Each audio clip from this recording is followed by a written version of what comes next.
जब तक हम अपने सपनों को सच करने का जुनून नहीं रखते, तब तक हम कभी असली जीवन का आनंद नहीं ले सकते। आर के नारायण ने अपनी कहानियों के जरिए हमें यही सिखाया। दोस्तों, आर के नारायण का जन्म 10 अक्टूबर 1906 को मद्रास, जो कि वर्तमान में चेन्नई के नाम से प्रसिद्ध है, वहां पर हुआ था।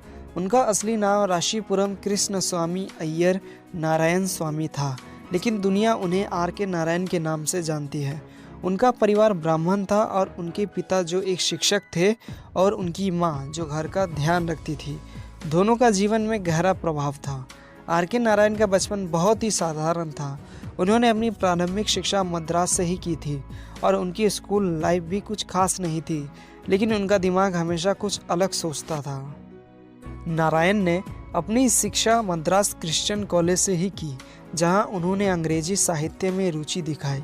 यहाँ उनकी मुलाकात कई ऐसे लोगों से हुई जो उनके लिखने की कला से प्रभावित थे, लेकिन उनका रास्ता बिल्कुल आसान नहीं था। उन्होंने अपनी कॉलेज की शिक्षा पूरी करने के बाद काफ़ी मुश्किल समय देखा। उन्होंने छोटी मोटी नौकरियां भी की, लेकिन उनका सपना हमेशा लिखने का था। आर के नारायण की पहली कहानी स्वामी एंड फ्रेंड्स थी, जो 1935 में प्रकाशित हुई थी। ये कहानी एक छोटे से शहर के लड़के स्वामीनाथन की कहानी थी, जिसमें उसके दैनिक जीवन और दोस्तों के साथ उसकी छोटी सी दुनिया को दिखाया गया था।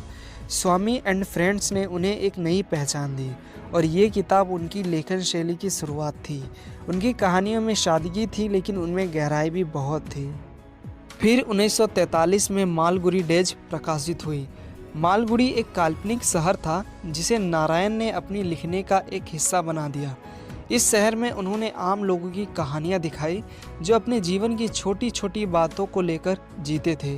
मालगुडी डेज काफ़ी लोकप्रिय हुई और इसका टीवी रूपांतरण भी काफ़ी सफल रहा।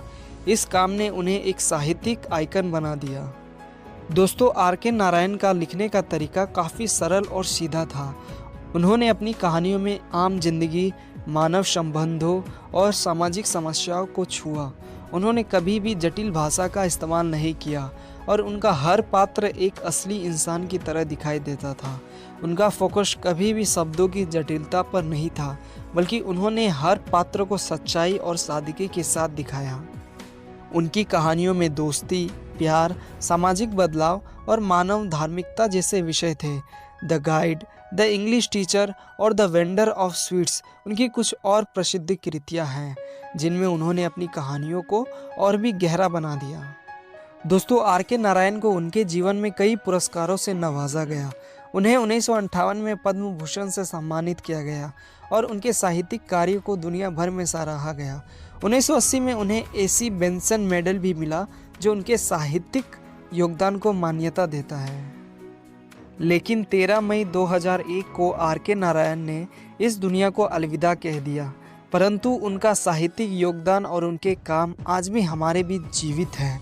उनकी कहानियों में जो सादगी थी, वो हर पढ़ने वाले को अपने अंदर महसूस होती थी। आज भी उनका लिखना और उनकी कहानियों का प्रभाव कई नए लेखकों और पाठकों पर पड़ता है। तो दोस्तों, ये थी आर के नारायण की एक छोटी सी कहानी। उन्होंने हमारे जीवन को अपने लिखने का एक नया दृष्टिकोण दिया। उनकी कहानियों की सादगी और गहराई आज भी हमें प्रेरित करती है। तो अगर आपको ये वीडियो पसंद आई हो तो इस वीडियो को एक लाइक, चैनल को सब्सक्राइब कर ले और कमेंट में हमें ज़रूर बताएं कि आप आर के नारायण की किन बातों से प्रभावित हैं। मैं मिलता हूँ अगले वीडियो में। तब तक आप सभी अपना ख्याल रखें। धन्यवाद।